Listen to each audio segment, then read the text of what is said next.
Voy a presentarles a breves rasgos la vida de Pedro J. Montero Maridueña, yaguachense nacido el 29 de junio de 1862, hijo del coronel José Montero Ramos y doña Mercedes Maridueña Quesada. Yaguachi, al igual que los pueblos y ciudades que componían la República del Ecuador, estaban sometidos al caos y a la anarquía, mucho más después del asesinato de García Moreno, ocurrido el 6 de agosto de 1875, justo al año en que el ferrocarril hasta Yaguachi comenzaba a operar. La inestabilidad de los gobiernos provocaba el caos. Los escritos de Montalvo incentivaban a las masas, que se fueron organizando en grupos montoneros que se apoderaban de haciendas, cuarteles y armas, y se iban convirtiendo en grupos cada vez más numerosos.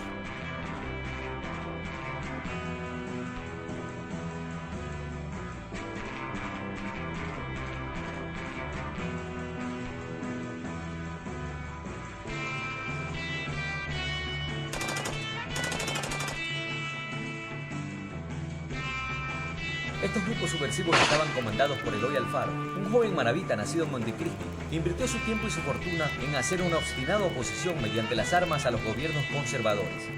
Yaguachi era una población aparentemente tranquila, solo se interrumpía con el galopar de los caballos y el paso humeante del tren. Recientemente había sido elevada a la categoría de cantón. Sus habitantes, hombres y mujeres, se distinguían por su arrojo y valentía, tal como lo habían demostrado en la batalla de Cone de 1821. A esas raíces pertenecía el joven Pedro J. Montero, que a pesar de que su padre era un militar extremadamente conservador, él escogió dar su aporte y su vida a las causas de la Revolución Liberal. Victorias y derrotas fueron el camino para llegar a ese 5 de junio de 1895, en que se cristalizó el sueño de miles de insurgentes, del pueblo llano, la etapa del cambio. Alrededor de Eloy Alfaro surgieron valientes figuras, entre ellas la figura de Pedro J. Montero Maridueña. Yaguachi se enorgullece haberlo visto nacer y poderlo llamar suyo, y recuerda ufano su figura recia de hombre sin miedo, sin dobleces, cabalgando el brioso corcel, puesto sobre su cabeza erguida el sombrero de amplias alas, colocado el vistoso pañuelo de colores sobre los hombros donde más tarde habría de lucir sus entorchadas charreteras, y ceñido el machete, típica arma campesina, en el mismo cinto de donde había de pender más tarde la espada adornada por el áurea empuñadura de general de la República. Jamás se doblegó ante el enemigo, fue un hombre valiente, que luchó junto a Eloy Alfaro antes de la revolución y luego de cristalizado el sueño de la revolución, trabajó junto a él, primero como coronel del ejército, luego como general. Desde allí aportó grandemente a la patria ecuatoriana.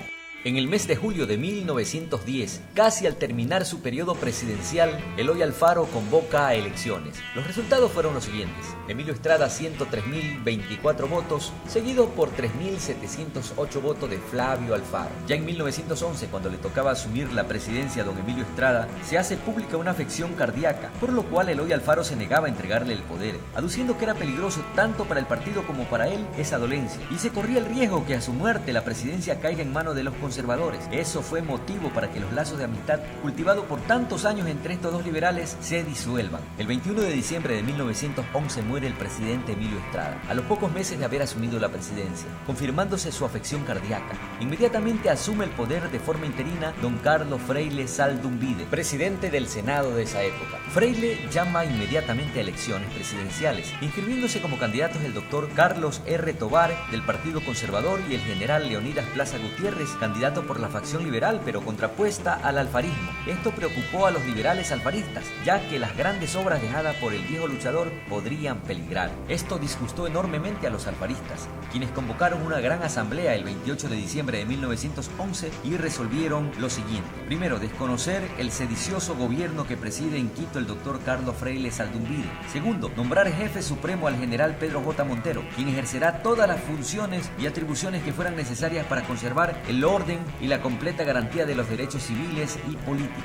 Inmediatamente Montero nombró su gabinete con decreto supremo del 29 de diciembre de 1911, nombrando como ministros de gobierno y policía al doctor Manuel Tama, de Hacienda al doctor Juan Borja, de Guerra y Marina al coronel Francisco Martínez Aguirre, de Relaciones Exteriores a Modesto Chávez Franco, de Instrucción Pública a Alfonso Arzube, gobernador de la provincia del Guayas al señor Eduardo López, jefe de Estado Mayor y Primera División del Guayas al comandante Miguel Saona, jefe general de Estado Mayor al general Marco Antonio Andrade Gil.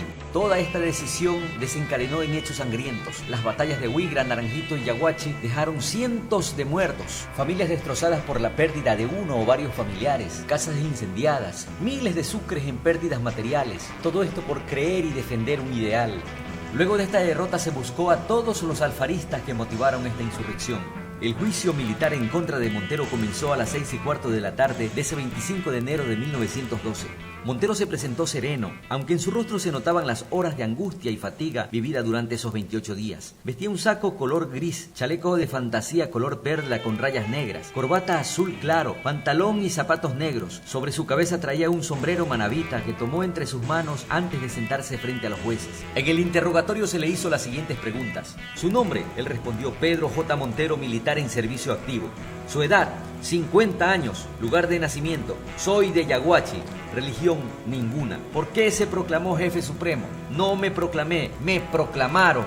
Durante todo el transcurso de este proceso, Montero sufre toda clase de vejámenes. A las 8:30 se lee la sentencia condenándolo a 16 años de cárcel. La multitud protesta por el fallo. Uno de ellos grita: de la cárcel te has de ir, de la muerte no. ¡Matémosle! Montero, pálido como una cera, cobra valor y responde: ¿quieren mi vida? Está bien, se la daré mañana. Una de las voces contesta: no, ahora mismo. Y el sargento Alipio Sotomayor de la primera compañía del batallón número 1 le dispara un tiro en la frente. Montero cae de bruces y mientras se retuerce de dolor en un charco de sangre, varios soldados le clavan sus bayonetas en el pecho. Luego es arrojado por los balcones de la gobernación hacia la calle Clemente Ballén. De allí se lo arrastra por la calle Aguirre hasta llegar a la calle Pedro Carbo. Al llegar a la plaza San Francisco, a pocos metros del monumento de Vicente Rocafuerte, quien contempla en pose de meditación este salvaje acto, el cadáver es decapitado, castrado, mutilado. Le arrancan los dedos por robarle los anillos. Acto seguido le abren el pecho y le extirpan el corazón. La cabeza y el corazón de Montero son llevados de forma infame al cuartel, mientras el resto del cuerpo es cubierto con cartones vacíos y empapado con querosín. Casi una hora dura esta fiesta macabra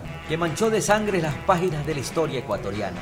En este mausoleo yacen los restos de Pedro J. Montero Maridueña, un yaguachense de temple, líder indiscutible de la Revolución Liberal, asesinado el 25 de enero de 1912. En este sitio estuvo ubicada la casa de Pedro Jacinto Montero Maridueña, líder de la Revolución Liberal. Nació el 6 de febrero de 1862. Hoy hay un monumento en honor a él. Este monumento fue edificado aquí en 1940 por el presidente del Consejo, doctor Miguel Campodónico. En ese año vino el presidente doctor Aurelio Arroyo del Río a inaugurar esta gran obra en homenaje al líder yaguachense de la Revolución Liberal.